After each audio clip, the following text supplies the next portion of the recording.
For an extra 8,000 rupees, the OnePlus 12 gives you a host of upgrades over the OnePlus 11. But is it really worth spending the extra money to get this smartphone? Let's find out.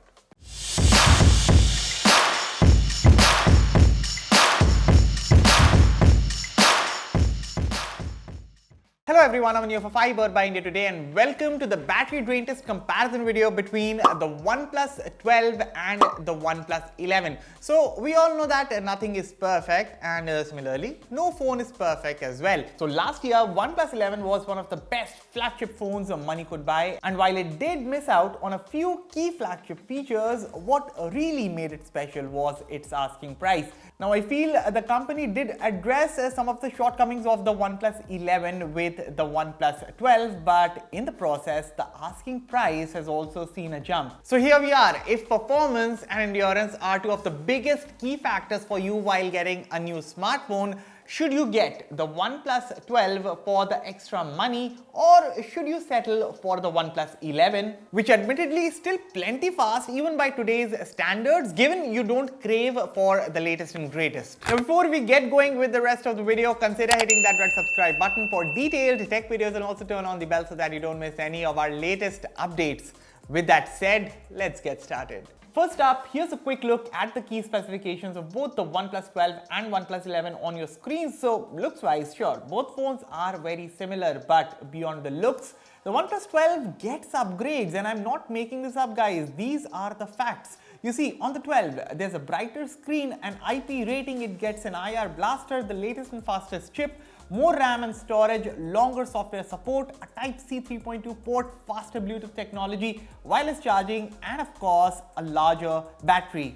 So without further ado, let's find out which phone among these two comes up on top by the end of our intense testing.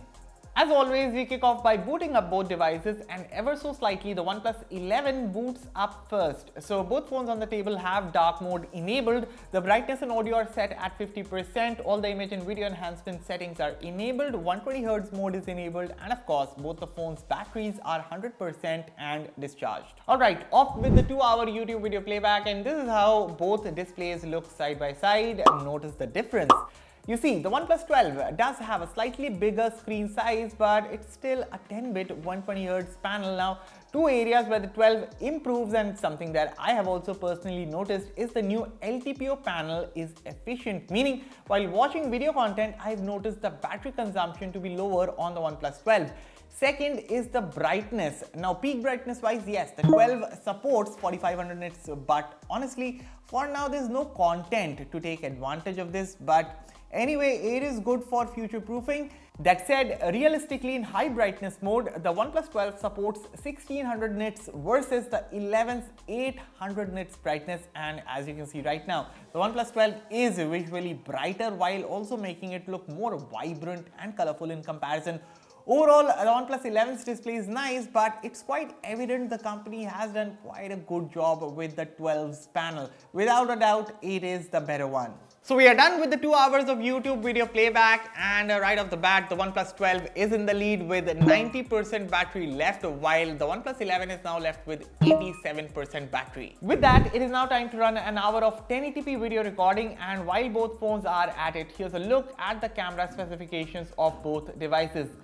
The OnePlus 12 features a triple rear camera system comprising a 50 megapixel Lightia T808 primary camera, a 48 megapixel ultra-wide camera, a 64 megapixel periscope lens with 3x optical zoom, and a 32 megapixel snapper for selfies. Video recording is capped at 8K 24 FPS from the rear camera, and the front camera finally supports 4K video recording, albeit at 30 FPS. The OnePlus 11 on the other hand also has a triple camera setup comprising a 50 megapixel primary camera, which is the IMX890 sensor. There's also a 48 megapixel ultra-wide camera, a 32 megapixel telephoto lens with 2x optical zoom, and for selfies there's a 16 megapixel snapper. In terms of video recording, the rear camera supports up to 8K 24 FPS and 1080p 30 FPS from the front camera. Now here are some of the comparison photos shot on the OnePlus 12 and OnePlus 11 side by side. Of course, if you want to know in detail about both phones' cameras, be sure to check out the individual reviews live on the Fiiber English and Hindi YouTube channels. With that, we're now done with the 1080p video recording round, and whoa, I did not see that coming. So after the camera round, the OnePlus 12 is left with a 72% battery, but the OnePlus 11, which is now in the lead with 73% battery, turned out to be more efficient in this round. So we'll talk about this later. For now, let's go ahead. Alrighty, time to run some benchmarks to get an idea if both phones are put under heavy loads in the real world, which one is going to give the better endurance. First up, the specs. The OnePlus 12 has the Snapdragon 8 Gen 3 chip under the hood, coupled with up to 16GB LPDDR5X RAM and up to 512GB UFS 4.0 storage options. The OnePlus 11, on the other hand, is powered by the Snapdragon 8 Gen 2 SoC, coupled with up to 16GB LPDDR5X RAM and either 128GB of UFS 3.1 storage or 256GB of UFS 4.0 storage options. So in Geekbench 6, while both phones have scored roughly the same in single core, it is in the multi-core you see the 8 Gen 3 chip flexing over the Snapdragon 8 Gen 2 chipset. Similarly, in Antutu 2, with both the CPU and GPU performance in consideration, the OnePlus 12 almost scores a whopping 1.9 million versus 1.5 million of the OnePlus 11, which is still a pretty respectable score, but pales in comparison to the 8 Gen 3's prowess. In the 3D Mark Extreme Stress Test 2, once again, the 12's scores prove that for gaming, it is definitely the better phone, especially when you look at the average loop score and the stability over prolonged sessions. Finally, in CPU throttle test, after all the heavy lifting in the previous 3 benchmarks, it was the OnePlus 12 which raked in a better score of 73%, although when it came to the average giga instructions per second, surprisingly, the 8 Gen 2 chip scored better than the 8 Gen 3. So here are the benchmarks scores of both phones on your screens right now. You can pause and take a look. And with the benchmarks round done, both phones are currently at the same battery level now with 44% juice left. So let's go ahead with the gaming round now. So when it comes to playing graphics intensive games, it is a similar story as what you guys just saw in the benchmarks round. You see, the Snapdragon 8 Gen 2 is a potent chip, and even by 2024 standards, it is pretty capable and pretty fast. But without a shadow of a doubt, the Snapdragon 8 Gen 3 is the better one at handling the hardcore stuff. The first difference is that over prolonged gaming sessions, the performance of the OnePlus 12 is better and consistent. Plus, over these prolonged sessions, you start appreciating the large vapor chamber cooling system inside the OnePlus 12, which definitely does its job well. I mean, the OnePlus 12 probably has to be one of the best phones on the market when it comes to managing heat dissipation. And because it is so good at managing thermals, what I saw here is that I can game on it for long hours with the same kind of consistent performance.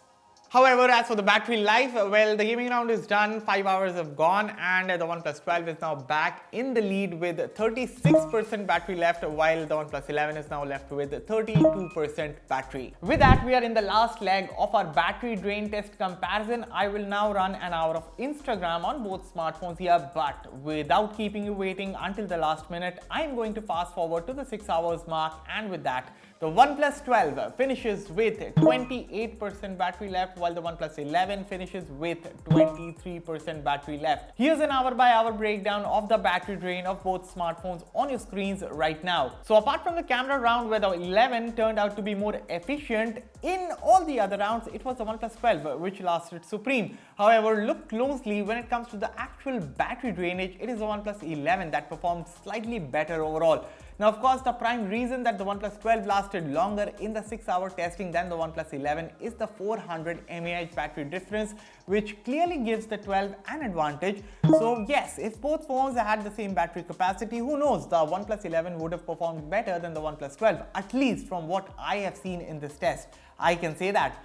But overall, I think both phones are solid premium devices in their own right with good endurance.